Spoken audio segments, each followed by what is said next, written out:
Kason is an outsourced engineering firm for many of the OEMs in the food service industry, and that stretches you in all sorts of directions. I'm sure there's been numerous projects that started out a little shaky but ended up in a great spot. Can you elaborate on one of those or a couple of those?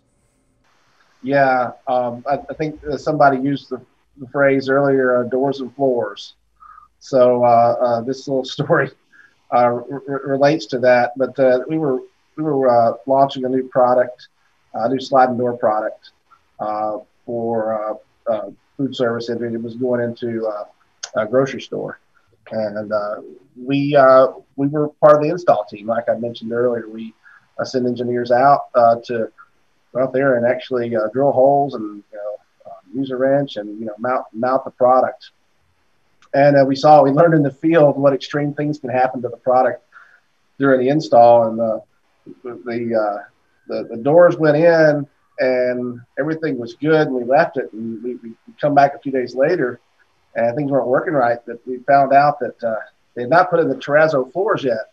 And so when the floor guys came out to put in the floors, they had taken our door panels hanging from this nice bracket and like bent the brackets up to prop the bottom of the doors up on 5-gallon buckets, and it just totally destroyed the hardware.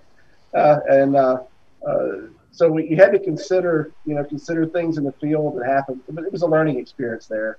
But later on in that project, once it got in use, we found that some of the parts needed to be a little more durable. And even with our best efforts to design and meet the requirements, we probably underestimated the abuse things take. And so we made an adjustment and beefed up the design and replaced the parts, and it solved the problem. So that gave us some field experience, and just shows our flexibility to work with the customers and in the final use of the product.